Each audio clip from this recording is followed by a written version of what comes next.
càmmiñ def ko xarit mu trahir la matt la sàcc sa xaalis yóbbu la ardo nga daal di ko kalaameek yoon jamono yi maître soo gisee guro yëy yàlla dénk na la ñetti bant ak benn sët bu jigéen suppu kànja moo lay bégal bëgg nga àdduna ñeme sañse waaye sa bopp du feeñ ndax da ngay yiiwal nanguwuloo wax ñaata kër ak oto nga am ndax dangaa superstitieuse ragal cat ak làmmiñ maître Nafissatou Diop Cissé dalal ak jàmm ci face to face.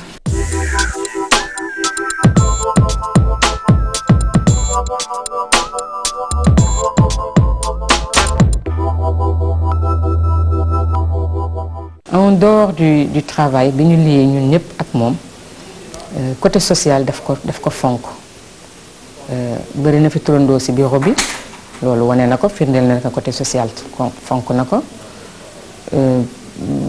boole ci kenn ku nekk xam na li nga bëggu te ñun ñëpp presque genn waa liggéey yëpp yóbbu na leen Makka donc loolu muy lu am solo c'est en dehors du travail loo xam ne que dina ko defal employé yi. fa fonk liggéey ba du supporter retard mais mi ngi may fàttaliku boobu ñu ngi woon Pikine dañu mus muy taw ñu ne comme dafay taw nañu toog bu ñu teelee ñëw parce que dafay taw donc bi ñuy ñëw fekk nañu ñun ñëpp mu defal ñu ay mise à pied à l'époque donc loolu boobu ba léegi dafa des ci man muy loo xam ne que xam naa ne que bëggul retard waaw xam naa loolu ci moom.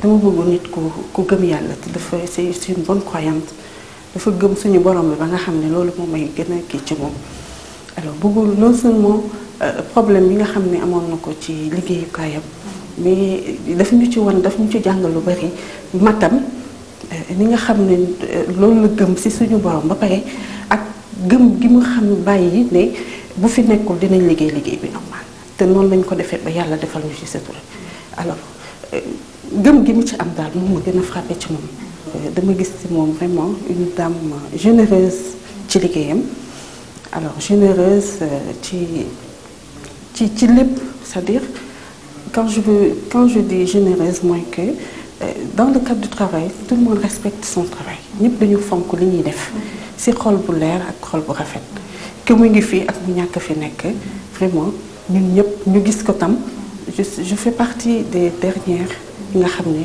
ñoo mujjee ñëw ci étude bi mais it mu am collaborateur mu nga xam ne vraiment mu jàngal ñu loolu muy ki nga xam ne moo topp ci moom muy maître Guèye que maître mu nekk fii ak mu ñàkk fi nekk on fait la même chose.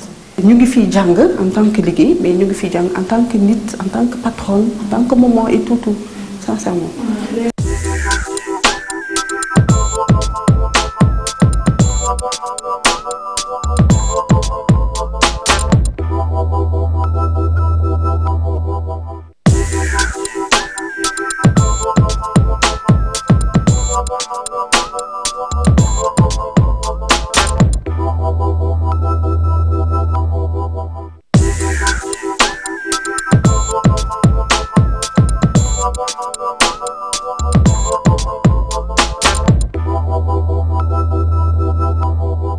mbokk yi ñu ngi leen nuyu di leen sant di leen jaajëfal seen émission face to face dellu si gis ngeen nag suñu invité ñu am dëgg-dëgg mbégte bu mag a mag dalal maître Nafissatou Diop Cissé nekk notaire nekk également membre bureau politique wala boog secrétaire national bu Rewmi bu Idrissa Seck moom la ñu dénk lépp loo xam ne aajo na ci jokkoo bi ak institution privée yi tey nag mu defal ñu dëgg-dëgg faveur ndaxte bii mooy première émission politique bu muy def mu choisir nag télévision Futurs Médias jaarale ko ci face to face ñu lay remercier maître ni nga dalalee suñu équipe bi fii ci sa kër Ngor xanaa ñu bàyyi la nga nuyoog Sénégalais yi lay seetaan. salaamaaleykum Aïssatou maa ngi nuyu téléspectateurs yëpp ku ci nekk turam ak santam di la nuyu yow yaa sa waa équipe bi te di leen jaajëfal tamit. voilà alors maître émission bi tey liñ si nar a waxtaanee bëri na yaatu na ndaxte comme ni ma ko waxee rek invité bu mel na yow ku ko dalal ku ne foog nga jël sa temps ndax li ñu war a wax ak yow bëri na te li ngay wax bëriwul kon moo tax moom tey dañuy def daal vraiment lépp loo xam ne actualité la bu mus a tegu si yow rek tey dañu bëgg sénégalais yi gën la xam gën a xam tamit li nga xam ne mooy si li nga yëngatu ñu commencé ak protocole de Rebeuss ndaxte protocole boobu maître Nafissatou Diop Cissé ci la sénégalais yi découvrir kon laaj njëkk bi mooy fan la protocole boobu jógee. ay surtout man xaw ma sax luy protocole de Rebeuss. parce que protocole de Rebeuss sa benn naata ba moo ko tuddee protocole. mais protocole xam nga accord la. te accord boo xam ne kenn mësu koo gis kenn mësu koo dégg mënuñ ko oowee protocole. parce que li xew daal mooy président bi fi nekkoon digganteem ak premier ministre am amoon na blocage ci waxtaan amoon na xëy na blocage ñu yónni ma pour ma wax ak kooku loolu rek la woon dafa amoon impasse boo xam ne président bi nekkoon na ci mënu ci génn maître Ousmane Seye avocat moo ma contacté woon pour ma dem wax ak premier ministre am parce que kooku sama xarit la woon sama càmmiñ la sama xarit la te xëy na man mënoon naa waxtaan ak moom ci discrétion parce que su doon politicien xëy na mënoon na siiw te comme man kenn xamuma woon lu dul ci liggéey ci fànn bi ma doon liggéey moo tax ñu yónni woon ma ci maanaam mbirum waxtaan daal wante mënuma wax protocole ndax protocole il faut un accord écrit te accord écrit moom kenn gisu ko fenn mais kon idée bi mën nañ jàpp ne fi mu jógee mooy ci maître Ousmane Seye la jógee effectivement ci maître Ousmane Seye au passage maa ngi koy nuyu ndax di ko sargal idée bi daal ci moom la jógee léegi nag yow la moo la dugal ci biir yëf yi comme ni ma la ko waxee rek maître Ousmane Seye dafa doon sama càmmiñ di sama avocat tamit di sama xamoon ne sama relation ak premier ministre bi xamoon na ne kooku tamit sama client la woon sama càmmiñ la woon donc moom moo ma seet si woon waxtaan ak man. d'accord léegi maître Nafissatou Diop Cissé protocole boobu ndaxte li ci am wax yi bëri na te dañu bëggoon nga wax ñu dëgg-dëgg lan mooy point saillant li tax nee nga waxuñu protocole waaye comme daanaka Sénégalais yi tur boobu la ñu gën a jàpp lan mooy point focaux yi. xam nga ay surtout man notaire la te bi may nekk notaire dama waat ci devant une cour ne ci sama biir liggéey lépp lu ci am duma ko wax donc protocole bi moom ni nga koy tuddee yow yaa koy tuddee protocole bi sax waxtaan woowu daal man waxtaan laa ko mën a tuddee mënuma la ko reeral waaw ndax secret la ci man te dañ may suulaale ak moom yàlla na yéex contacté nañ am na sax ñu ma contacté pour demander ma bind livre ci loolu ñoom pare woon nañ sax pour jàppal ma bind livre mais loolu wax dëgg yàlla liñ naan je suis tenu par le secret professionnel dama waat li nekk ci biir duma ko mën a wax. voilà mënoo may sax daal Sénégal yi. loo xam ne mënoo may Sénégal li am daal ba am. mooy Idrissa Seck ne woon na ba jant bi fenq kenn du ko mës a jiñ dara. te ba tey defe naa gisaguñ dara. kenn mënul la ne Idrissa Seck moo jël lii ci chantier de Thiès. loolu daal tamit loolu mën naa ko mosal ñamal Sénégalais yi. foofu daal laa mun a yem mais li ci biir nag wax dëgg yàlla. mënoo ko wax man dama waat mënuma je suis tenue par le secret mënuma wax. waaw loolu ñu nangul la ko lan ma gënoon a metti yow en tant que jigéen en tant que mère de famille ci dox lu mel noonu. xam nga man lépp lu may dox rek Sénégal laa ci jiital. man bi ma koy def xëy na jàmm laa xalaatoon ndax dëkk bi bari woon na wax. am Idrissa Seck am Ablaye Wade am Idrissa Seck am Ablaye Wade nit ñi doyle woon nañ ci loolu donc man dama xalaatoon ne su ma mënee contribuer ci jàmm ji dama xalaatoon ne loolu su ma dee mën naa contribuer ci jàmm ji au-delà de ma modeste personne mën naa ci góorgóorlu loolu moo tax ma doxoon loolu xam nga Sénégal yu bëri bien que nee nga mënuloo sori ci protocole boobu Sénégal yi dañu jàpp ne protocole bi xëy na mooy tur bi gën a yaatu waaye raccourci bi mooy deal la entre Maître Wade ak Idrissa Seck ma nekkoon jamono yooyu premier ministre am deal bi moo nekkoon mu dellool xaalis yi nga xam ne moom lañ ko jiiñ ne moo ko randaloon wa ilaa mu bañ a bokk kon ci campagne présidentielle bu 2007 bi wala ba mu soutenir président bi liñ si wax daal bëri na rumeur yooyu yow ban analyse nga am ci rumeur yooyu nga dégg ñu ne moo tënku ci protocole daal li ma wax li amoon ma waxoon ko tey moom laay waxaat xam nga wax jooju ne woon naa du dëgg suspendroon nañ ma fi 5 ans yóbbu nañ ma tribunal ne dama tooñ chef d'état ndax dama ne chef d'état li mu wax du loolu ba tey moom lay waxaat deal amul man tamit protocole boobu ñu génne wax dëgg yàlla man signé wu ma ko gisuma ko signé wu ma ko te Aïssatou man rek maay wiir sama bàmmeel Idriss Seck du ci nekk Abdoulaye Wade du ci nekk man yàlla rek laay rendre compte li mu la mun a wax li ma waxoon démb moom laay waxaat tey deal amul. mais kon comment ça fait que Idriss Seck génn comme ça mel ne comme baguette magique moo fa jaar ci koo xam ne ñi ngi tuumaal lu toll ci 40 milliards ñu xëy suba rek comme ça ñu libéré ko par enchantement. ki ko loolu ko da nga koy laaj ki ko tëjoon xëy génne ko. kooku loolu ko nga koy laaj. Maître Nafissatou Diop Cissé est-ce que li tubaab di wax en ton âme et conscience est-ce que Idriss Seck yow mën nga taxaw jàkkaarloo Sénégalais yi ne chantier de Thiès yi ñu ko tuumaal loxoom dugg ci. man de loolu laa mën a wax. ndax gisuma fu loxoom dugg ci chantier de Thiès wax dëgg yàlla Aïssatou. te dama la naan man rek maay wiir sama bàmmeel. li gën ci man Idriss Seck joxuma ko en âme et conscience man chantier de Thiès gisuma te ci biir waxtaan bi tamit. gisuma amul benn jour boo xam ne Idriss Seck nee na ma maa lekk temps amul. mais protocole boobu xam nga ñu bëri dañ jàpp ne c'est injuste. ndaxte coow li bëri na woon tellement chantier de Thiès fii 40 milliards nangam wax yi bëri woon ba nga xam ne ñu jël Idriss Seck yóbbu ko prison donc sénégalais yu bëri doon xaar la manifestation de la vérité mooy procès am. ñu wax.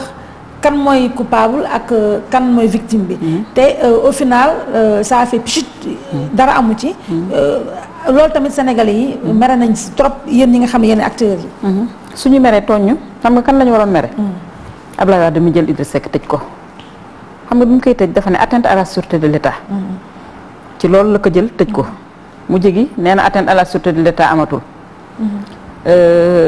mu tëj ko mais procès am na da ngeen fàtte conseil au niveau du conseil constitutionnel. Idriss Seck convoqué nañ ko plusieurs fois avocats yi dem nañ. y a eu une mise en accusation après y a eu un arrêt de non-lieu total.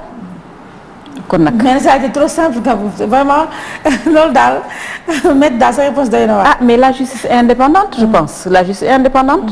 Idriss Seck bi muy dem gaa moom nee woon na ba jant bi fenk du leen gis dara. bi muy dem xam nga loolu la waxoon. au finish.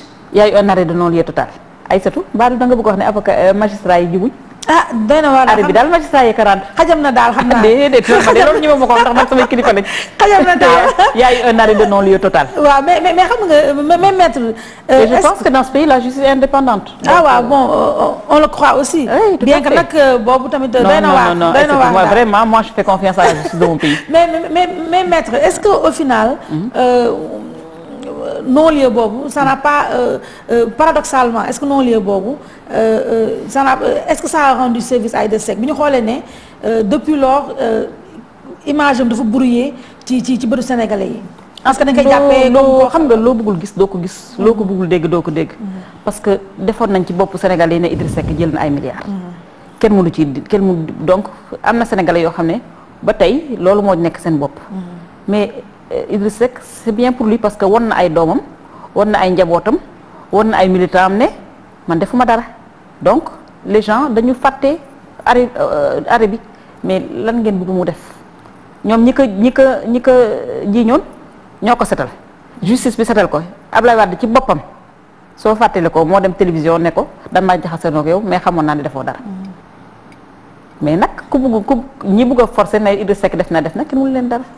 mais maître d'accord nga ak man tamit ne Idriss Seck après protocole bi après chantier de Thiès yi jaabante va-et-vient yi mu doon def palais di dugg di génn et tout ça ak tamit sa non campagne en 2007 loolu bokk na contribué na en tout cas fortement ci xajamal li nga xam ne mooy carrière politique am ça au moins. non jaabante bi man dama lay wax carrément parce que moi je suis très libre man jaabante bi d'accord ma ci woon. yow d'accord woon man jaabante bi d'accord ma ci woon mais da ngay xam ne Idriss Seck bi mu amee 15 ans la ànd ak Ablaye Wade bëgg dafa fort nga am 15 ans ba am 50 ans nekk ak ba am au moins 45 ans nekk ak nit. lu fort la Idrissa Seck jàppoon na ci boppam ne moom war na mën a sauver Ablaye Wade donc jaabante bi yëpp pour jegewaat Ablaye Wade pour ne ko yaa ngi def erreur. te nag sooy génn da ngay génn par la grande porte. te je pense que l'histoire lui a donné raison donc jaabante bi moom xëy na noonu la ko gisee woon gisoon na ne moom warul def rupture war na jéem a sauver papaam. loolu moo tax mu doon jéem a naxante ak moom bon il est vrai que nag président actuel bi il a tiré des leçons de ça. parce que président actuel bi moom li Idrissa Seck def moom loolu la tiré leçon c'est-à-dire que moom musul nangu naxante. donc bi mu gisee ne Idrissa Seck bi dem beeg dikk bi arrange baaxul ci moom il en a tiré des leçons moom musul nangu am compromission benn ak Ablaye Wade. Tu me parles de 2017 mais 2017 je pense que ça lui a peut-être servi parce qu'en 2017 si on s'en souvient bien Idrissa Seck était le deuxième. En 2007 en 2017 il était deuxième après Ablaye Wade. moo jiitu woon ñoom Niass moo jiitu woon ñoom Tanor ñoom ñëpp moo leen jiitu woon. xëy na c'est après bi mu continuer di jaabante. te campagne ren. xam naa te campagne wul daaw c'est peut-être que c'est ça qui lui a desservi te ñàkk campagne bi aussi lu mu fasante woon la ak ay nawleem. daf ko waxante woon ak ay nawleem dañ décidé woon ne duñ campagne. bon yana am na ci nag ñoo xam ne dem nañ campagne xëy na ils ont eu raison campagne ñooñu. mais Maître sànq nee nga yow personnellement d'accord woon ci Idrissa Seck di jaabante di dugg ci Wade di dugg di génn. tout à fait mais est-ce que waxoon nga ko. man wax naa ko plusieurs fois toog naa wéet ak moom wax ko mais il m'a expliqué ses raisons man saa yi ma ko waxee daf ma naan dama bëgg a sooy sama papa. mais man wax naa ko ne lii c'est pas une bonne solution. mais chaque fois daf ma naan dinaa naxanteeg moom parce que dama ko bëgg a sauver parce que lii. su ko continuer lu baax ci moom. donc il faut que ma wax ko ne na sortir par la grande porte doomam ba Sénégalais yi duñ nangu mu nekk président. mais xam nga tamit ne Sénégalais yi fàttewuñu tamit seede yi mu fi doon génnal ay lui et moi yi mu doon wax yooyu yëpp aussi. xam nga Aïssatou loolu sax xëy na erreur la ndax xam naa su démb doon tey xëy na Idrissa Seck du ko defaat. ndax ni ñu naan mag toujours Sénégalais xamul ku dóor xaw ma. ku fayu la xam mais il faut savoir que Ablaye Wade c'est un grand politicien te Idrissa Seck était en danger il se sentait en danger nit rek la il était en danger nit ki nga xëy sosol ko ne daf la waaj a comploter on a vu il y a eu des assassinats politiques donc il était en danger il était réellement en danger donc pour se défendre c'est la seule chose qu'il puisse faire xëy na bon. mais ça a été une erreur. peut-être moi je trouve que ça a été une erreur mais man du ma Idrissa Seck xëy na moom comme yàgg na compagnonnage ak Ablaye Wade xam na de quoi Ablaye Wade était capable. maintenant maître yow avant cette affaire de chantier de Thiès de protocole de Rebeuss lan moo nekkoon véritablement sa relation ak Idrissa Seck. en fait Idrissa Seck man maa ngi ko xam 1991 dama ko xam ñu présenté ma ko mu ñëw. def benn acte ci sama étude man notaire am laa woon. on s'est connus en 91 mais après on avait gardé de bonnes relations muy comme sama clients yu bari. j'ai beaucoup de clients qui sont devenus mes frères mes amis donc c'est lui aussi la même chose. je le considère comme un frère. c'est tout. maintenant xam nga protocole yi dafa tax ba yow ak moom ngeen am benn rapprochement. tout à fait rapprochement yooyu est-ce que yow sentir woon ne. am na ñu mu doon frustré ci entourage immédiat Idrissa Seck parce que dañu xëy suba ñu gis na nga débarqué comme un cheveu dans la soupe. est-ce que amul woon est-ce que sentiroo woon ne am na ñu mu doon déranger. si tout à fait am na ñu bari ñoo xam ne frustré la woon dans la mesure où xëy na xamuñu woon sama relation ak Idrissa Seck. xamuñu woon ne parce que man duma koo xam ne damay xëy di étaler samay relation j'ai beaucoup de relations même au niveau de, comme je te dis j'ai une bonne clientèle ñoo xam ne samay xarit lañ ñun duma ko étaler au grand jour. Idrissa Seck a été premier ministre il a été tout puissant directeur de cabinet xëy na daanuñu ma gis ak moom mais on a toujours gardé le contact on a vraiment toujours gardé le contact il n'a jamais changé avec moi il m'a toujours considéré comme une sœur comme une amie. C'est vrai que dans son entourage ça a dérangé beaucoup de gens parce que les gens se sont demandé kii kan la kii lan la fi def. fan la jógee mais am na yoo xam ne mënoo ko bañ da ngay bàyyi nit ñi wax rek. mais frustration boobu yow naka la doon manifesté woo. ay surtout nag man defe naa dama gëm yàlla. donc man yooyu yëngalu ma sax li ma doon dox ak moom laay dox ak moom dugal sama oto dem sama yoon. La vie continue. Maître, est-ce que Idrissa Seck enrichir na la li nga ànd ak moom ak tam li mu yàgg nekk sa notaire parce que ñëpp nee nañu Idrissa Seck est un multimilliardaire yaa nekk notaire am donc est-ce que dëgg-dëgg Idrissa Seck tax na ba sa poche gën a diis. xam nga lu may wax Idrissa Seck dama ko naan su dee yow laa am rek comme client fayit naa bu yàgg de 1991 je crois que j'ai eu à faire à Idrissa un acte boo xam ne fayuma ci sax lu bari. Je lui ai fait ça je pense en 2002 Idrissa Seck depuis 2002 ou 2000 defal ma ko benn acte. depuis 2002. Idrissa Seck depuis 2002 defal ma ko acte te acte bi ma ko defal en 2002 du dara mooy acte yi nga xam ne presque fayuma ci dara. mënuma wax ban genre acte la ndax je suis tenu par le secret mais je peux te dire que awma ci dara ci gàttal. amoo ci dara ci acte boo ko defal. pratiquement dara. depuis 2002. 2002 te 1991 tamit client la woon comme amoon naa client yoo xam ne li ñu ma doon fayu ma ko.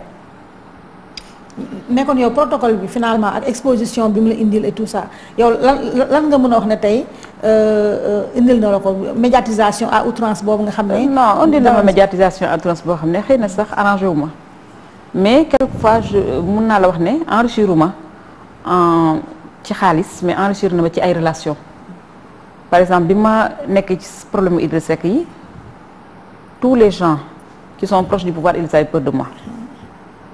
kenn du def acte ci ban moo tax keroog bu may dégg ñu naan ay notaire ay nañ dénk nañ leen xaalis dama ne bokkuma ci amul kenn ku nekkoon ci gouvernement Wade koo xam ne ñeme nañu def ak man ak acte amatul. parce que dañoo ragal nga. parce que dañ doon ragal dañ naan notaire Idrissa Seck la kenn du ko laal kenn du ko jege ndaw si kañ comme peste donc kenn il est même arrivé samay client di jënd ci ñoom soo ne maa ngi dem ci étude Nafissatou Diop dañ naan non kooku baax na. dañu changer notaire. mais man xam nga li ma jaaxal. li ngay wax mais surtout le Sénégalais commun. J'ai eu beaucoup de clients qui ont dit ndaw si elle est courageuse donc on va chez elle. waaw kon loolu mooy le Vincent mais tey jii maître sañ nga jàkkaarloo ak Sénégalais yi nga ne yow tu n'es pas riche. ah je ne suis pas riche. te géwël di la way ñoom dina laam ñoom. voilà ñooñu ñëpp. voilà ñooñu xam nañu du ñu way. sama genre voilà du ñu way. gis nga Sénégalais dañu lay jox réputation boo xam ne amuloo ko. ki ne laam man c'est très rare nit gis ma ci ngénte dinaay dem ci ngénte dinaay dem ci xew dinaay dem ci takk parce que sénégalaise laa te lépp lu ma mus a lebal nit bi ñu may sama doom fay nañ ma ko ci présence mais géwél yooyu may wëy man d'abord dama gëmul affaire yooyu ñooñu may wëy dafa am lu ma seq ak ñoom ki ne laam dama am lu ma seq ak moom mu ne ma aw ma dara mais li ma mun mooy delloo lu njukkal du xaalis de. du xaalis dafa am beneen service bi ma ko rendre sur le plan juridique mais c'est pas d'argent c'est du affaire xaalis. donc bi mu ñëwee ma ne ko man kenn du mu wëy bi mu defee loolu mu dem seeti sama yaay ne ko doom ji baax la kaay ma wax la doom ji baax la c'est ça qui a inspiré Kiné Lam.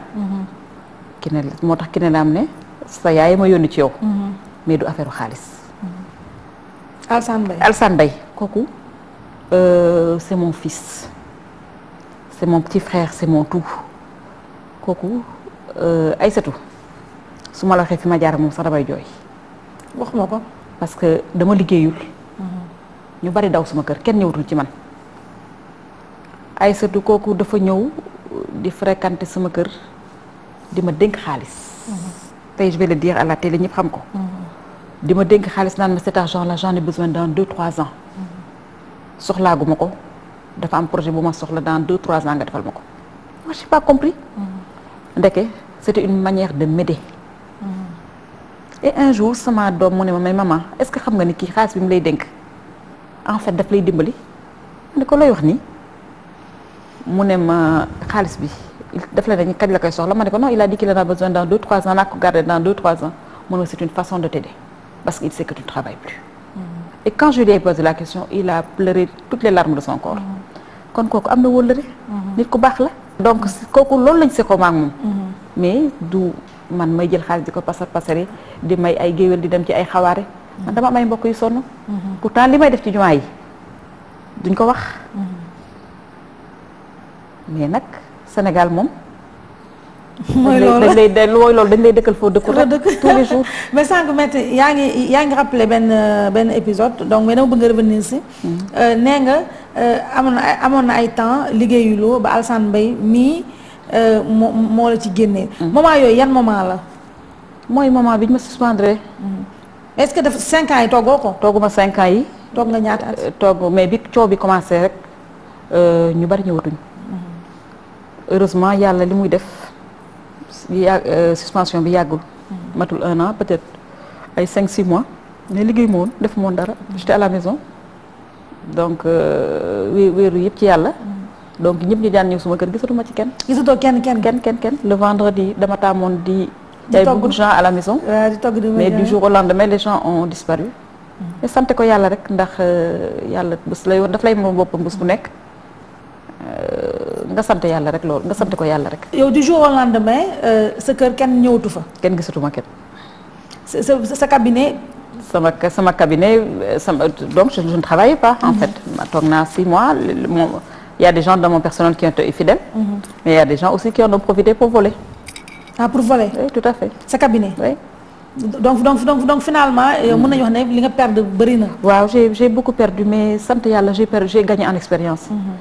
j'ai gagné en foi dafa yokk sama foi ci yàlla yokk aussi sama foi ma xam ñan ñoo ma bëgg c'est-à-dire que nga mun a segg say nit xam ñi la bëgg xam ñi nga xam ne xëy na dañ lay ànd ak yow nii rek ay surtout à propos de wëy man kenn musuma gis Sorano xawaare man kenn musuma dem Sorano pour xawaare mais dañuy dégg ñu lay tuddee ay soirée ay kii yooyu ay marrainage. mais mënuma tere kenn tudd ma soirée. xëy na dañu yaakaar ne ci nit ñu baax ñi laa bokk. alors Maître Nafissatou Diop Cissé Maître Abdoulaye Wade ci dernier moment yi mu nekkee ci nguur gi. accordé woon na la benn audience. tout à fait ça a fait beaucoup de bruit. tout à fait et ñëpp xam nañu ne neexlu woon Idrissa Seck. tout à fait loolu. dama bëggoon nga wax sénégalais yi moment de froid boobu amoon sa diggante ak Idrissa Seck ci affaire Ablaye Wade. audience boobu tout à fait ku jege Ablaye Wade dama toog rek ba benn bés ku jege Ablaye Wade ooma ne président daf la soxla nee na ndax mën nga ñëw suba ci guddi. ma ne ko y a pas de problème Aïssatou. Macky Sall mi tey su la ooyee doo ko uji bu baax. donc président def naa ko moo nga uji ko. bi loolu amee. ma ne ko d'accord ma oo Idrissa Seck nekk fi woon ñu woon bitim réew je me rappelle bien c'était vers 14h ma ne président nee na daf ma soxla dama ko uji suba vers 21h. mu ne ma en tout cas yónniwuma la. jubóowuma te yónniwuma la ci dara. ma ne ko waxuma leen yónniwuloo ma xam naa ko mais dinaa ko uji. parce que yow su la ooyee da ngay uji effectivement le lendemain ma dem uji président la ma wax ak peut-être la ma Ablaye Wade wax nag tamit secret la mënuma ci wax du ma toog fii di ko wax ndax doo wax ak kilifa génne kilifa bi lii la ma wax lii laa ko wax ndax nu munti mel tamit président la te ba tey am na titre président bi ma génne li ma jëkk a def mooy envoyé Idriss Seck message il était 22h et quelques heures de Dakar man defoon naa ne sax il était en France defoon naa ne sax Idrissa Seck nelaw na. parce que minuit la woon foofu. minuit la woon foofu par correction ma envoyé ko message. saa si moom mu tontu ma. ne ma qu'est-ce qui s'est passé ma wax ko ma ne ko tudduñ la. tudd la benn yoon. effectivement tudd ko woon. mu ne ma d'accord donc le lendemain muy le 23 man le 22 laa uji Ablaye Wade le 23 la événement yi am. xam naa le lendemain. coow bi am xëy na nit ñi ne ko voilà ñu ngi naan Nafissatou Diop yaa ko yónni woon ak yooyu kon xëy na affaire poste ticket bi yow la woon loolu la fa Nafissatou Diop arrangé woon mu oowaat ma moom Idrissa Seck oowaat ma ne ma tax nga ujjee ma ne ko nag yow man ba may dem tàggu naa la wax na affaire tàggu ma la sax dama avertir ba ma fa jógee tamit avertir naa la man Aïssatou fu may wore wees na fu may wore Idrissa Seck wees na su ma ko waroon wor ci début ba mu nekkee ci njàqare ba falaa koy wor ñu jox ma xaalis bu baree bari wante man waruma Idrissa Seck ndax moom c'est pas à cause de lui c'est à cause de mes enfants. man lu may def samay doom ñooy man maay seen man maay seen modèle. maay seen référence. samay doom ñu ndaw ñi amuñ papa kon nag man maay seen référence. ku mag ki jigéen la man maay modèle am. donc voilà ce qui s'est passé. mais ku froid bi ñu ci yaa xalaat amu ci. mais nag amoon na ñagas seen diggante. non ñagas. parce que ça lui a pas fait plaisir te on se rappelle def na benn genre conférence ak yooyu. conférence de presse bon ñu évoqué cas boobu. donc tey tontom en tout cas daal bu defe naa ne bu doon déggal nga ko kon doo dem wuyu ji. wante tontu ba tudd ci sama tur de. même su junjee. waaw junj na rek. su junjee tudd xam nga noonu muy waxee rek. junj na daal gaaruwaale na. waaw su gaaruwaale man tudd ma te wonu ma de mere na ma. leeral maa ngi moom daal li ñuy wax leeral nañ ko mu jeex. mais sànq maître je sais que qu'on doit pas en parler enfin que sunu kii man ak yow man ak yow protocole bu ñu am pour ma am émission bi mooy yenn yi boo ci dugg mais bii fa mu wax ko parce que sànq yow yaa ko évoqué yow yaa ne sa doom yi kii wuñu sa doom yi ñu ndaw ñi xamuñu seen papa donc je veux vraiment nga wax ko parce que yaa ma confié te mais daa ko évoqué mooy que li gën a metti si coowul chantier Thiès yi mooy quand même ça a mis à mal sa mariage. ça tam c'est important effectivement bon waruma ko wax sax xëy na parce que kii dafa laa doon sëyal. mais effectivement ça a perturbé mon mariage bon mais lu yàlla tudd day am diggante su jeexee rek dafa war a jeex. bon donc même si ça a perturbé mon mariage d'un autre côté j'ai eu le soutien de mes enfants. parce que ça il faut que je le dise. Ma fille aînée m'a glissé un mot vers 4 heures du matin. mais cette lettre je ne peux pas la lire. te jooyu ma. donc même là je suis très émue. chaque fois que je lis cette lettre je pleure. parce qu'elle m'a dit nous sommes fiers d'avoir une maman comme toi. et on est derrière toi. et ça vraiment ça m'a mis du baume au cœur. et ça m'a poussé à continuer le combat. waaw léegi maintenant bala ngaa jooy kon ma génn foofu nee nga yow Idrissa Seck amelu la amu woon froid ak yooyu. bien que man dama gëm ne loolu da nga ko wax de façon diplomatique. parce que bu doon dëgg-dëgg Idrissa Seck jàppalu la dara. ak yow fi nga ko féetee ci chantier de Thiès yi nga nekk au devant et tout ça. kon aujourd'hui nga xam ne partage du gâteau am na entre moom ak waa APR bu Macky Sall bu nekk ci réew mi. kon buñ ko nee sa quota. jox ñu ministre wala jox ñu directeur général mu jox sa tur mais joxew ko député yi passé Maguette Mbodj seen soxna soosu moom la ci sërëxal kon téyel na la dara yaa ngi xëy de. Aïssatou kon de sincère ci moom. ndax li ma la mën a wax mooy Macky Sall jour bi muy ñëw ci kër Idrissa Seck. pour Idrissa Seck ne ko nangu naa la voteel. dinaa joxe consigne pour ñu voteel la. man maa nga fa woon te dama liggéey Idrissa Seck ne ma dama la oo c'est urgent mu ne ma bàyyi lépp looy def s'il te plaît dama la oo c'est urgent bi ma ñëwee mu ne Macky Sall ngi ñëw j'ai l'intention de le soutenir gisuma ci photo yi parce que je suis partie j'ai pas attendu mais Idrissa Seck ci boppam moo jël téléphone am oo ma ne ma kaay kon nag koo xam ne lu muy def dina ci waxtaan ak yow te defe naa def comme ñu bari de. mais pourquoi mu dugal Maguette Mbodj ci liste bi te dugal la ci. ay satu nag ay critères Idrissa Seck xaw ma ci tous loolu moo xam yow boo ko gisee nga ne ko yow li tax jëloon nag sa def ko député loolu xaw ma ci dara de. man loolu moo ñëw parce que déjà yow moom part yi Idrissa Seck part bëri na. part na la ci déjà ci campagne bi passé rek. première part bi mooy Léna Sène la indi. nommé ko directrice de campagne. xam nga bien que Sénégal yu bëri jàpp nañ ne. te foofu tamit bëgg naa am sa réponse Sénégal yu bëri jàpp nañ ne Idrissa Seck bu dee il est intelligent et tout foofu tamit am na fa faay ndaxte jël Léna Sène bi nga xam ne bu dee xëy na xarañ na si politique étrangère particulièrement bu américaine la gën a xamul suñu réalité sénégalaise. te yéen ci parti ci réew mi kàngam ya fa nekk bëri nañu lool. xëy na bu jëloon si kàngam yooyu kenn ku mel na yow wala ku mel ne Omar Sarr ñoom Pape Diouf et cetera. ñoo gënoon nekk valeur ajoutée que Léna Sène et que lajj bu Idrissa Seck lajj ci élection présidentielle 2012 yi li mu tànn Léna Sène a tax. ay surtout loolu xalaatuma ko parce que man ñi jàppale leen seen man ci laa bokk. man gaa xalaatuma woon nekk directrice de campagne. ndax man bul fàtte ne ay surtout man notaire la.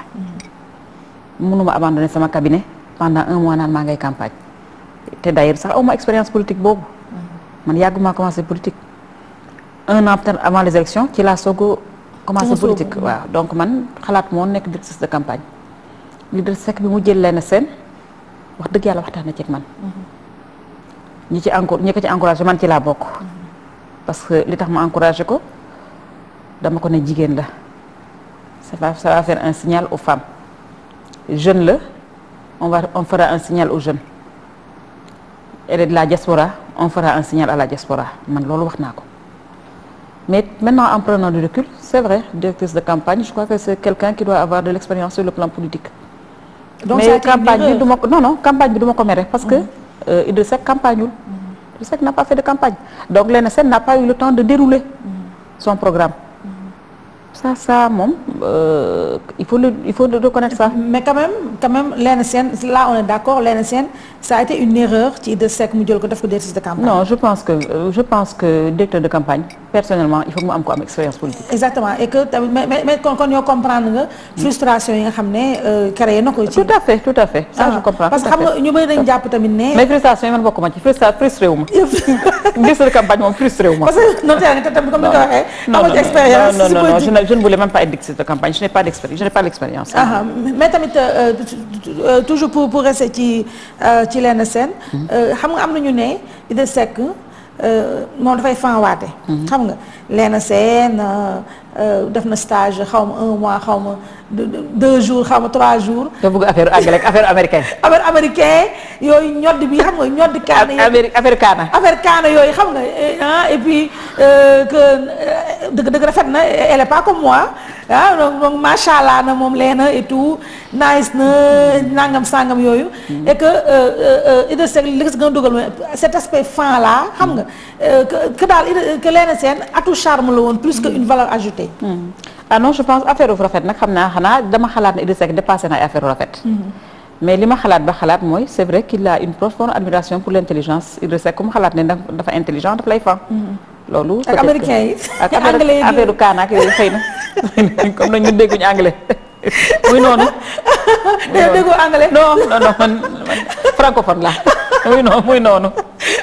léegi mais xam nga Idrissa Seck tamit ñu bëri dañ jàpp ne te loolu tamit mooy défaut mooy tax que ni moo tax sax ñu bëri jàpp ne moo tax mu indi fi Léna Sène am benn complexe d'infériorité par rapport ak américain et tout ça et surtout moom li ko nit ñi di gën a reprocher mooy que ni dafa inaccessible xam nañu ko si olof genre jot si moom yombul xam nga jegewul militant yi que il est méprisant arrogant na bëgg na ay bling bling xam nga bëgg affaire xumu yu extravagant yooyu bilaay ay surtout yàlla rek moo xam mais yenn saa yi dañ ko dëkkal néeg yi mu dëkkul comme ni ma la wax c'est quelqu'un qui admire beaucoup l'intelligence xëy na effectivement il admire l'intelligence de Léna Sène parce que c'est une fille brillante bon en fait li nga gis ci télévision bi ñu ko gisee ci télévision bi elle ne parle pas bien français américanophone la donc xëy na pourquoi ñu ko indi fii su defoon ne interview en anglais di ngeen comprendre xëy na bu baax a baax bon loolu xëy na erreur la erreur la daal mënoon na def kii en anglais ñu traduire ko mais Idrissa Seck il n'est pas arrogant à la limite moi je dirais même que Idrissa Seck est un peu timide dañ koy affaire arrogance bi man ay surtout man kenn feesul sama bët gisuma ko fees sama bët man parce que man yàlla rek laa wékk sama yëpp su ma óoroon ne Idrissa Seck dafa arrogant wala dafa dara du ma xaritoog moom c'est un homme profondément bon il est même timide à la limite bon affaire garde-corps yi bling bling beeg yooyu waaw ay quad ak ay affaire yooyu ay jël ay garde-corps yu jigéen ak tout ça. waaw mais loolu yëpp vraiment le côté show. waaw mais loolu côté extravagance beeg yooyu bu wane wu beeg yooyu non du affaire affaire garde-corps yeeg yooyu affaire sécurité la yow tamit. ak surtout affaire voyez-moi je suis là. du affaire voyez-moi je suis là mais affaire sécurité la Idrissa Seck il était en danger. fi mu nekk nii il circule avec 2 garde-corps presque amatul garde-corps léegi lu ci bari léegi moom mooy dawalal boppam. d'accord léegi nag maître aujourd'hui est-ce que yow da ngaa jënd bàmmeel réew mi. Aïssatou li tax nga may laaj loolu yow tamit. non parce que man dama xalaat ne ku mel ne yow. war ngaa mën a am sa yëfu bopp. wala nga dem wuy ji Macky Sall. wala boog réew mi bu dee yow joxuñu la benn truc. wala Idrissa Seck dafa jàmm dara jox la nga naan. moo Aïssatou ku la dey. Idrissa Seck dafa jàmm dara jox la nga naan. Aïssatou mënumaa jox Idrissa Seck mënumaa jox lu ma naan man Saloum Saloum la père mère Idrissa Seck mënumaa jox dara lu ma naan. ci kaw la bi nga juddoo. laay laa kër bu kër Mbossé la yaay ak papa Idrissa Seck mënumaa jox dara lu ma naan. Aïssatou en tout cas actuellement pour ma changer parti c'est pas à l'ordre du jour. mais nag yàlla rek a xam. ndax yàlla moom dafa mel ni soo nee du ma def lii. te boolewuloo ko ci daf lay nattu. yàlla moom mooy buum mooy buur. mooy buumi. mooy lépp. kon nag lépp lu ñu wax rek danga naan su neexee yàlla. en tout cas ñaanuma yàlla man fi mu nekk nii. dem fe weneen parti. mais nag li ci kanam yàllaa ko xam. suñ ma cëralee jox ma sama cër ak sama gëdd danaa fa toog. man nag du ma jël seen initiative bàyyi. wante ku ma dàq tam ma dem. waaw. mais nag vraiment je te dis honnêtement à l'ordre du jour ce n'est pas l'ordre du jour actuellement. d'accord ce n'est vraiment pas l'ordre du jour. léegi li nga xam ne mooy ordre du jour nee na moom Idrissa Seck nee na mi ngi toll ci 1-0 cahier politique am est-ce que foog nga ne à mon avis il y a vraiment du boulot pour moom mu reconquérir xolu Sénégalais yi. on est d'accord tout à fait il y a du boulot. Idrissa Seck ne faisait pas de la politique il a fait tout sauf la politique. parce que dañ ko sonaloon. actuellement d'ailleurs moi je viens de Bakel. on est en train de massifier le parti et de porter la parole de Idrissa Seck.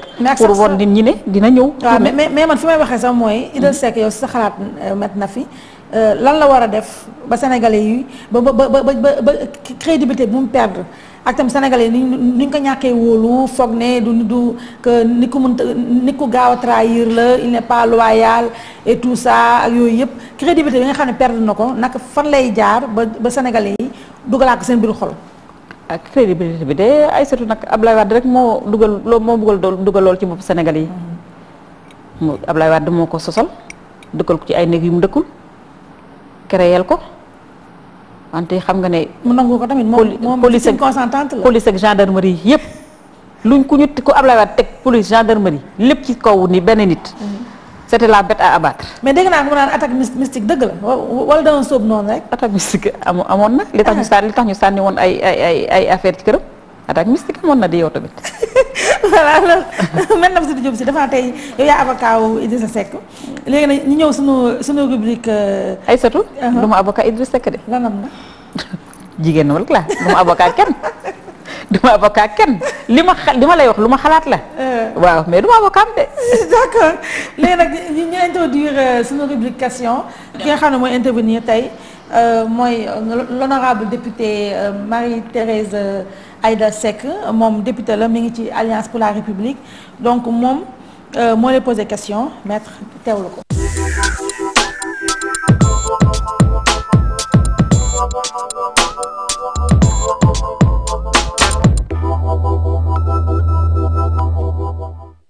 comme dañu ànd dem Benno Bokk Yaakaar ñu nekk bi président jëlee nguur bi dafa ñëw tàllal loxo ñëpp mu ne nañu àndandoo liggéey ñoom ñëpp ñu nangu loolu nangu ñëw ñu bokk gouvernement bi di liggéey mais booy xool sentir doo leen ci sentir ci biir léegi nag loolu laa bëgg a xam seen ñàkk implication bi dëgg lan moo ko waral ndax defe naa ne bu doon ñoom ñoo téye affaire bi bu doon ñoom kese ñoom ñoo ko téye woon ñoom dinañ am beneen implication bu dul bii ñu ci am nii beneen bi li muy nekk ne mooy diggante comme ni ngeen ko waxee rek parti di wax xale yi di wax te mag ñi waxuñu lu bari nag moom dama lay waxal rek olof li mu lépp nee na naar bu ndaw lu mu wax si néegu naar bu mag ba la ko déggee bon lu rogaraat ci xale rek ndax xale moo xamul moo tax na moo yor yenn comportement yi te koo gis rek kilifa boo gis muy dem am na koo xamante ne moo koy nekkal yenn yi di ko koy waxal wala mu ko koy jëfal ci loolu mënuma cee sori ndax comme ni nga ko waxee rek ku ci nekk am na loo xamante ne xëy na yaa ngi ko téye sa xel te waxoo ko mais mutisme kii ak ñàkk implication Idrissa Seck man moo ma xaw a jaaxal daal si koo xamante ne nii dañ ko woo pour mu ñëw ànd ak askan wi liggéey te defe naa ne bu fekkente ne ñoom ñëpp li ñuy woote dëgg la li président Macky woote war nañ ko ci mën a fekk parce que du affaire kii moo jiitu wala kii moo ko yor kii moo ko yor implication ñëpp la laaj bu dee ku nekk soxla Sénégal ak ité Sénégal ñor na la foo ci nekk rek même bu la président Macky te moom la yàlla fal ñu teg ko bu la woowee da nga war a ñëw impliqué wu lay sa xalaat bu doon affaire bi yaa ko yor yow di ko diriger na nga koy doxalee nga jox ko proposition yooyu ngeen ànd bokk no liggéey defe naa am loolu moom moo gën a rafet.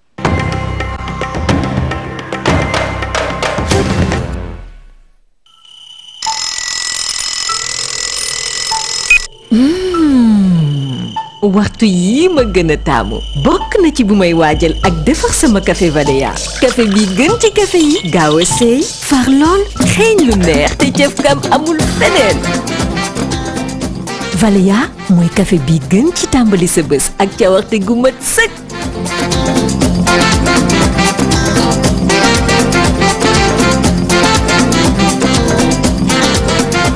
café Valéa mos dooli la tudd ak Valéa seen bépp waxtu day ànd ak cafka bu mag ak neexaay bu jéggi dayoo café Valéa day yokk cawarte ak njaxlaf di yokk wér gu yaram.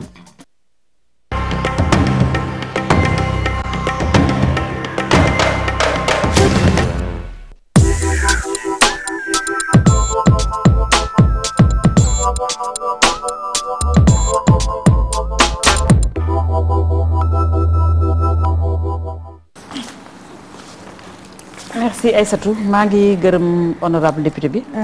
di ko féliciter ci le fait que mu nekk représentant du peuple à l'Assemblée nationale.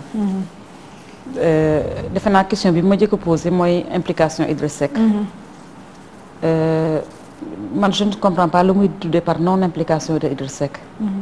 Idriss Seck am na ñaari ministre ci gouvernement Macky Sall mais Macky Sall lañ faluñu Idriss Seck. yàlla def na tey ne Macky Sall mooy président de la République ku nekk tu es obligé de l'accepter ndax mbirum yàlla la yàlla moom la def mu nekk président de la République mais moom mooy diriger te man Macky Sall wax na je crois que am maa ngi doon lire fenn fu mu ne dina déglu conseil yu alliés yi mais c'est lui qui décide.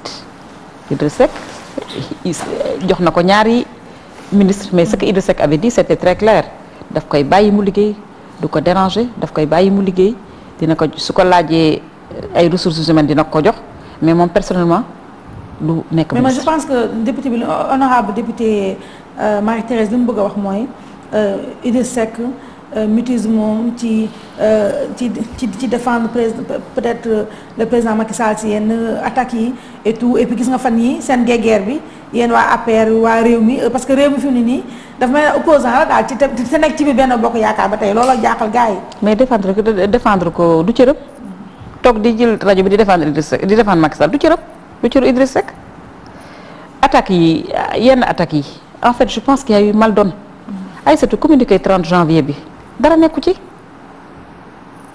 communiqué boobu ça a été très mal exploité Idriss Seck li communiqué bi lan la waxoon secrétaire national sax du Idriss Seck secrétaire national lan la waxoon mooy maanaam ci traque de biens malaki yi dafa ne na exécutif bi neutre ñu am séparation justice bi liggéeyam. te ñoom dañuy sàmm droit wu. te mu sàmm droit yi. loolu c'est normal. mais loolu dafa mel ne benn critique la et que ñi mu jàppale daf ko yedd daf ko yedd beneen bi tamit mooy nañ def mécanisme de contrôle yoo xam ne li fi amoon temps temps PDS bu mu amaat ba tey kenn du mën a ne ministre bi détourné na ministre ba détourné na temps loolu rek la mais le communiqué a été tellement mal exploité que les gens ont pensé que ay attaques lañ man secrétaire national boobu maa ngi ci woon. je ne vois pas communiqué bi dara nekku ci woon. je ne vois pas le problème les gens ont exagéré les termes du communiqué. deuxièmement nee na naar bu ndaw fu mu génne xaw ma fan la. waaw lu mu wax ci mu mag bi la ko déggee. waaw mais ku jëkk a wax ku ne muut mbaa mot mor nga moo ko wax. xale yi tontu ko. mais est-ce que defante boobu rafet na ci ay alliés yoo xam ne ba ngeen fi nekkee ba ngeen ne da ngeen gérandoo ensemble yéen a gagnandoo yéen a gérandoo ensemble et que defagu leen fi 1 an déjà Idriss Seck commencé génn di xajamal di sànni ci ay flèches ndaw. waaw léegi allié di mooy nit ki lu mu def rek nga ne baax na. mais moom sa boo ko critiqué nga xaar ba toog ci biir sa critiqué ko nga xaar ba wéet ak moom sa critiqué ko. mais weer ko ci mbedd mi. mais yow mais Aïssatou. allié mooy daal lu nit ki wax nga ne yaram kàllaay. waaw kañ mais loolu arrangé wu sax Macky Sall. Macky Sall dafa bëgg nit ko wax dëgg loolu dafa arrangé wul sax Macky su Macky defee lu baax nga def communiqué ne Macky macha allah li mu def baax na su Macky defee erreur nga ne ko déet Macky def na def ndànk ci lii ak lii mais lu baax ñu nga wax ko mais loo xam ne xalaat nga ne baaxul di nga ko ne déet defal nii nag lii. maintenant Nafissatou Diop Cissé. est-ce que aujourd'hui Idrissa Seck intérim la mu génn ci Benno Bokk Yaakaar guddi yi ñu toll. non man personnellement je pense que du intérim. man xam nga alliance bi aw ma ci dara. aw ma poste aw ma dara man maa ngi liggéey notaire la maa ngi sama bureau. mais li ma xalaat mooy Sénégal fii ñu toog fi mu nekk nii benn nit mënul diriger. te Macky fekk na fi situation bu métti boo xam ne il faut quand même mu am une majorité confortable. donc pour man de personnellement xalaatuma ne man ci man du ma porte-parole Idrissa Seck nag lii ma wax nii yëpp ça n'engage que moi. du ma porte-parole docteur Abdourahmane Diouf mooy porte-parole du ma porte-parole mais nag man sañ naa la wax li ma xalaat. sa xalaat daal mooy sama xalaat mooy. pour mu génn léegi pour man. ci man je ne pense pas que avantage am la. ci li ma xalaat daal mooy na doxal partem consolider ay base massifier partem te kon ne toog ci Benno Bokk Yaakaar. waaw mais nag allié ak Macky Sall tamit du xëy na bëggul dara xëy na am na loo xam ne mu bëgg na ko. xëy na bëgg na tendance bi inversé wu. Macky amoon na 25 mu jég bu am 5 ñëpp allié mu am 65 Idrissa Seck am 7 ou 8. xëy na bëgg na am 5. bëgg na am la même chose plus bëgg na raw Macky. bëgg na massifier partem raw Macky. mais nag maître beneen bi nga xam ne tamit mi ngi si actualité bi te boobu à mon avis dina bokk ci liy taachal image yu réew mi ak tamit sax seen communiqué boobu ngeen xam ne communauté secrétariat national bi ngeen génn di jox ay leçons de morale Macky Sall te lii tamit mi ngi ne tege mooy seen ministre Oumar Gueye gis nga ci journaux yi fan yi ñu nii ñu épinglé ko ndax ñun dafa am marché boo xam ne jox na ko beneen waa réew mi muy Baba Kounta loolu ci ay entente directe yoo xam ne ay neexalaate toog naa ci saaku bonbon xaama jël benn saxal sama xarit loolu tamit te Idrissa Seck di joxe ay leçon de morale loolu doy na waar. waaw te loolu porte-parole Idrissa Seck tontu na. nee na Idrissa Seck du protéger benn ministre. yow la sax sa xalaat yow. man de loolu laa xalaat de warul protéger benn ministre su dee mu ngi joxe ay leçon de morale warul protéger benn ministre. bon journaliste yi ñoo wax fi mu nekk tamit xam nga Oumar Gueye kenn taxalagu ko dara. mais nag maintenant fi est-ce que ànd nga Sénégalais yi jàpp ne Idrissa Seck dafay yoon bien que yow joxe nga sa position personnelle mais Sénégalais yi ñoom dañu jàpp ne Idrissa Seck ak tamit yenn acteurs yi dañu jàpp ne Idrissa Seck aujourd'hui dafay tracé rëdd ngir génn Benno pour préparer local yi. ñun de dégguwuñu affaire préparation locale. man de secrétaire national laa nekk wante waxaguñu affaire préparation locale kon nag mënuma xam nga Idrissa Seck Sénégalais yi nekk bu nekk ñu dëkkal ko fa. man loolu moo ma ci xam daal man daal li xew secrétaire national daal dégguma affaire locale wax dëgg yàlla. mais local 2014 yi. yow bu doon sa sañ-sañ. Idrissa Seck dafay continuer ci biir Benno Bokk Yaakaar wala réew mi mooy demal boppam. man de su doon sama sañ-sañ man laa wax. ku nekk natt sa bopp. ndax aussi nii doo xam. je pense daal pour ci man ci li ma xalaat ku ci nekk war nga mun fi nga xalaat ne da nga fort ñoom ñu entendre ku ci nekk fi nga xalaat ne am nga fa doole nga dem fa yow kenn ñoom ci seen alliance bi ku nekk fi nga xalaat ne am nga fa doole nga dem fa. kenn ku nekk demal sa bopp. waaw kenn ku nekk demal sa bopp waaw kenn ku nekk natt sa bopp. yow local lu si sa ambition yow ndax xam nañ ne gone ak Kaolack nga. te am na ñu ma déenee. daal yow mairie boobu intéressé na la. place sama. papa boobu ma jënd Diouf. waxuma ko de. man daal dégg nañu ma ko. man de waxuma ko. sama ay suuf man de waxuma loolu man daal Saloum laa li may def duma ko wax yàlla rek a xam. mais yow léegi politicien nga nag moo tax ma gën a ragal nag boo nekk politicien laa gën a ragal ndax politique mooy la c'est une mare au crocodile. mais nag bëgg nga dara quand même.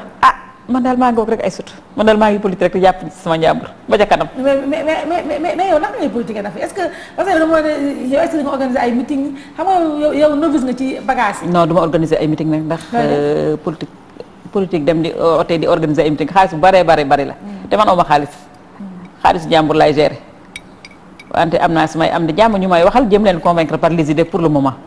politique en général une fois par mois au moins je suis à Kaolack. quand même foofu mooy sa base daal. waaw di def ay visites de proximité di wax am samay am di jàmm di leen seet. d'accord alors émission bi 5 minutes moo si des 5 minutes yi na mooy ay questions éclair dégg nga fan yi yëpp ñuy wax ne je pense que président Macky Sall moom en personne il a reconnu que ni dafa am ay défaillances ci communication am d'accord nga. waaw loolu d'accord naa ci communication Macky Sall moom y a des problèmes. y a de sérieux problèmes. y a de sérieux problèmes gisuma ku koy défendre. réellement man ñi koy défendre yëpp ñu ci bari ay opportunistes lañ parce que même dans le je lis très souvent ñi xuloog waa réew mi damay gis toujours ñu joxe seen adresse ak seen titre. donc je pense qu'ils ne le font pas de manière ils le font pas de manière désintéressée. donc dañu jaay seen bopp plus. et puis en fait dañu tirer leçon ci affaire PDS. xam nga PDS soo xasaan opposant Ablaye Wade rek ñu nommé la. donc ñu ci bari ils ne défendent même pas Macky Sall pour lui-même mais ils défendent Macky Sall pour eux-mêmes. parce que xalaat nañ ne dinañ leen oo yéen a xaste dinañ leen oo. donc communiquer te maa ngi gis aussi ne il fait de bonnes actions. Macky mu ngi liggéey il fait des actions mais ces actions ne sont pas visibles. donc je pense que sa communication fait défaut. beneen tamit mooy soxnaam si la première dame Marième Faye. ñu bëri jàpp nañ ne moom moo nar a nekk talon d'Achille. bu jëkkër ji donc président de la République. am na tamit ñu dem sax plus loin ba ne Marième Faye la première dame. moom moo nar a nekk Karim Wade Macky Sall président de la République. Aïssatou boobu nag man li ma xalaat mooy ci suñu culture jigéen dafa war a jàppale jëkkëram ça c'est notre culture jigéen ju baax da ngay jàppale jëkkër soo gisee sax bu njëkk sax dañ naan góor su amoon problème sax jigéen jaral na ko jaay ay takkaayam pour jàppale jëkkëram donc Marième je pense qu'elle fait son travail d'épouse man je l'ai connue avant que son mari soit président je la connais pas très bien mais on se connaît comme ça mais li ma gis ci moom mooy xale bu yaru la elle est très simple man de cëral na ma war na ma respect donc loolu laa xam ci moom leneen xaw ma ci nag ce que les gens disent nag xaw ma vraiment je ne sais pas. mais noo gisee par exemple am na ñu ne le fait que nit yi Sénégalais yi mu am ñu jàpp ne que dafa war a def plus de que dafa war a gën a nekk en arrière-plan plutôt que nekk au devant de la scène ci ay télévision ay images ak yooyu lu ñëw yu di tudd ci première dame et tout ça. non moi je pense que ça ne me dérange pas dès l'instant où elle a une fondation donc dès l'instant où elle travaille elle aide son mari ça ne me dérange pas du tout. ça ne me dérange pas je pense que plus nit ñi plus ñoo koy tuddee ay cérémonie ak yooyu que moom mu def ko tant que ça ne gêne pas tant qu'elle peut aider son mari. moi ça me dérange pas du tout. alors enrichissement illicite ak coow li mu àndal di nga xam ne foog nañu ne seen xaalis bi ni nga ko amee. jaaroo su yoon. noo gisee mbir moomu tamit. man daal coow bi laay bañ xaalis bëggul coow Aïssatou xaalis nga am ko ñàkk ko bëggul coow enrichissement illicite daal li ma xalaat mooy mënoon nañ ko def ci sutura. coow bi daal moo may xaw a déranger te góor kenn du ko toroxal. dama xalaat ne mën nañ leen oo ci jekk ak teraanga ñu delloo su dee am na mais toroxal bi moom laa ci d'accordul maa ngi gis keroog suñu ministre de la justice bi nee na il va y avoir je crois une commission pour récupérer l'argent ça suñ ko mënee def discrètement c'est bien mais mënuma ne rek am na parce que xaw ma ci dara j'ai pas les preuves donc laissons la justice faire son travail sereinement une justice doit être sereine nañ bàyyi li lépp justice bi def son travail discrètement te ñu bañ a def chasse aux sorcières. dernière question maintenant Nafissatou Diop Cissé mooy yow naka nga gisee aujourd'hui Karim Wade ak PDS est-ce que demain Karim Wade mën na lëngoo Idrissa Seck ci biir réew mi ñu former ñu am ñu créer benn formation politique bu mag noo gisee Karim Wade son avenir propre. ak tamit est-ce que mën nañu envisager Idrissa Seck dem lëngoo ak waa PDS pour gën a am doole. xam naa ne pour le moment moom ci li ma xalaat ñëpp du man rek maa ko wax ñëpp seetlu woon nañu diggante Idrissa Seck ak Karim Wade métti woon nag trop. pour tey mu sedd dina jafe. parce que jàpp naa ne Idrissa Seck merewu ko yéenewu ko lu bon mais xëy na pour mu lëngoog moom. lu xaw a jafe lay doone parce que xam naa ne porté na ko xëy na préjudice lu bare mais Idrissa Seck PDS la màggee fa la gimmee xëy na am na responsable yoo xam ne am na ay waa PDS yoo xam ne par la force des choses dina ànd ak ñoom comme Macky Sall aussi PDS la gimmee ci la màggee xam na am na ay waa PDS aussi yoo xam ne dañu ànd ak moom parce que nu mu munti mel aussi ñoom ñaar ñi ay libéraux lañ ci lañ màggee moom ñoom lañ xam ñoom lañ nekkaloon mais présentement xam naa ne politique nag moom Aïssatou moom mooy lu doy waar. ñi noonu démb yi ñooy xaritu tey. kon nag mënu ma wax mais daal pour le moment xalaat naa ne Idrissa Seck ak Karim Wade seen diggante moom dina xaw a jafe tuuti. parce que seen diggante ñëpp gis nañ ko. ni mu mel ne ñagasoon na trop. pour mu ratax xam naa dina jël temps. gaw ma pour le moment mun nekk du lu ma gëm de.